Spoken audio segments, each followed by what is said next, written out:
Hello friends, ഇന്ന് ഞങ്ങൾ weekend ആയതുകൊണ്ട് നോഫ്രൽസിൽ വന്നിരിക്കുകയാണ്. അങ്ങനെയാണെങ്കിൽ ഞങ്ങൾ നിങ്ങൾക്ക് വേണ്ടി കുറച്ച് കാഴ്ചകൾ കാണിച്ചു തരാമെന്ന് വിചാരിച്ചു. നോഫ്രൽസിലെ ഈ വീഡിയോയിൽ കൂടുതലും കാണിക്കുന്നത് ഫ്രൂട്ട്സും വെജിറ്റബിൾസുമാണ്. ആപ്പിളിൻ്റെ തൊട്ടടുത്തിരിക്കുന്നത് പീച്ചാണ്. അന്നിക്കുട്ടി അതെടുത്ത് നോക്കുന്നുണ്ടായിരുന്നു. പീച്ച് ഞാൻ ലുലുവിൽ മാത്രമേ കണ്ടിട്ടുള്ളൂ. അതിൻ്റെ അപ്പുറത്തിരിക്കുന്നത് ലൈമും ലെമണുമാണ്. ലെമണിന് ലൈമിനേക്കാൾ ഇത്തിരി വില വ്യത്യാസമുണ്ട്. ഫ്രൂട്ട്സിൻ്റെ സെക്ഷനിൽ നിന്ന് സ്ട്രോബെറിയും ബ്ലൂബെറിയും അവക്കാഡോവുമാണ് ഞങ്ങൾ വാങ്ങിയത്. നോഫ്രൽസിലെ കാഴ്ച ഈ വീഡിയോ കൊണ്ടൊന്നും തീരില്ല. അതുകൊണ്ട് ഞങ്ങളിത് 2 പാർട്ടായിട്ടാണ് ഇറക്കുന്നത്.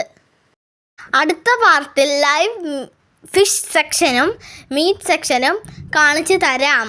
അടുത്ത നെക്സ്റ്റ് പാർട്ട് കാണുന്നവരെ ബൈ, സീ യു.